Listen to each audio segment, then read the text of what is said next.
Assalamualaikum warahmatullahi wabarakatuh. Oke, selamat pagi semuanya. Hari ini kita akan melanjutkan pelajaran yang kemarin. Oke, hari ini kita masuk ke materi kuadran. Nah, dalam kuadran itu ada 4 kuadran yang harus kalian pahami. Nah, pada kuadran pertama, itu sudutnya dari 0 derajat sampai 90 derajat. Nah, pada kuadran kedua, itu sudutnya dari 90 derajat sampai 180 derajat. Kemudian, pada kuadran ketiga, itu sudutnya dari 180 derajat sampai ke 270 derajat. Nah, pada kuadran keempat, itu dari 270 derajat ke 360 derajat. Oke, kita lihat slide selanjutnya. Nah, untuk kuadran pertama, kedua, ketiga, dan keempat itu ada perbandingan trigonometri yang harus kita pahami. Berarti di sana ada sin, cos, tan, cosecant, secant, dan kotangen. Nah, pada kuadran pertama itu yang bernilai positif, semua perbandingannya itu bernilai positif. Nah, pada kuadran kedua yang bernilai positif hanya sin dan cosecant, berarti yang lain bernilai negatif.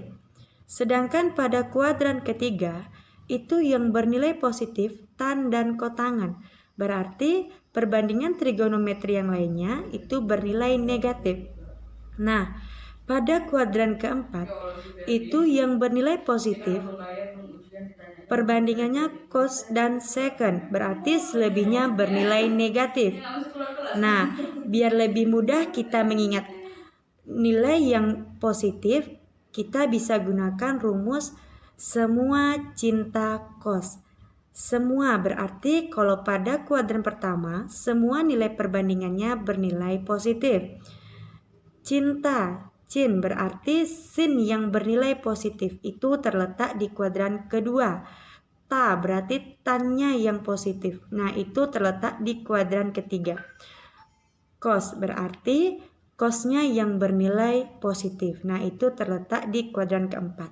Jadi, anak-anak ibu semua harus memahami mengenai tanda perbandingan trigonometri pada kuadran. Oke, sekarang kita masuk contoh. Diketahui tan alfa sama dengan negatif 5/12. Dengan alfa berada di kuadran keempat. Hitunglah kotangan alfa, cos alfa, dan cosecant alfa. Oke, sekarang karena dia berada di kuadran keempat, berarti yang bernilai positif itu cos sama secant. Oke, sekarang perhatikan jawabannya. Nah, di sana terlihat sebuah segitiga. Pada segitiga itu ada nilainya 5, 12, dan 13. Oke, karena dia berada di tan, berarti rumusnya kalau tan itu desa, depan, samping. Kita buat sudut alfanya di sini. Nih. Nah, di sini berarti depannya 5, sampingnya 12. Berarti kita harus cari dulu biar bisa tahu nilai kotangan cos sama cosecant, kita harus tahu berapa nilai sisi miringnya. Di sini sudah ada 13. Gimana cara mencari 13-nya kemarin? Berarti kita gunakan rumus Pitagoras. Nah, kalau sisi miring yang dicari pada Pitagoras, berarti akar dari 12 kuadrat ditambah 5 kuadrat. Seperti ini. Sisi miring sama dengan akar dari 12 kuadrat ditambah 5 kuadrat. 12 kuadrat artinya 12 kali 12 berarti 144. Ditambah 5 kuadrat artinya 5 kali 5, 25. Kamu tambahkan. Akar dari 144 tambah 25 berarti 169. Nah, akar dari 169 itu 13. Makanya kita dapatkan nilainya itu 13. Oke, sekarang baru kita masukkan kotangan alfa. Sekarang yang kita cari itu kotangan alfa. Nah, kotangan itu kebalikan dari tan. Berarti kalau tan tadi negatif 5/12 atau tan itu desa, berarti tinggal kita balik. Jadi negatif 12/5. Kenapa dia negatif? Karena dia di kuadran keempat. Kuadran keempat itu yang positif cos sama secant. Oke, sekarang yang kedua yang kita cari itu cos alfa. Nah, rumus cos itu sisi samping dibagi sama sisi miring. Nah, sisi sampingnya 12, miringnya 13. Dapatlah cos alfa sama dengan 12/13.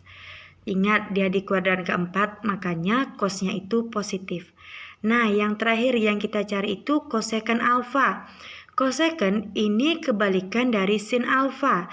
Kalau sin itu demi sisi depan per sisi miring, berarti kalau cosecant itu sisi miring per sisi depan. Nah, ini kebalik.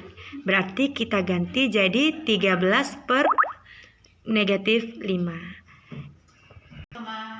Nah, sekarang kita masuk ke sudut istimewa.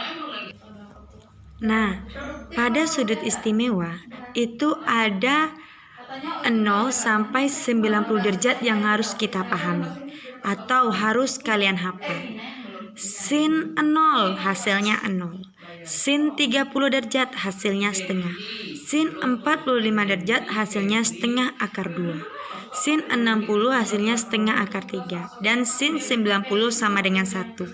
Nah, pada sudut istimewa ini harus kalian hafal. Wajib dihafal.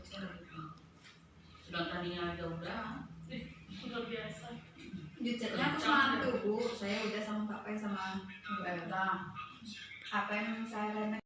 Nah, biar lebih mudah kita bisa menggunakan jari dalam menghafal besar sudut sin dan kosinus. Dan seperti video Ibu share di Google Classroom. Bisa dihafal. Dipahami, dihafal. Jadi nak, untuk di rumah, Ibu minta agar kalian menuliskan apa yang Ibu jelaskan. Dituliskan di rumah dan difotokan, dikirimkan ke classroom masing-masing. Sampai di sini materi kita hari ini. Sampai ketemu lagi di materi selanjutnya. Assalamualaikum warahmatullahi wabarakatuh. Belajar di rumah yang pintar, jangan sampai UASnya remedial.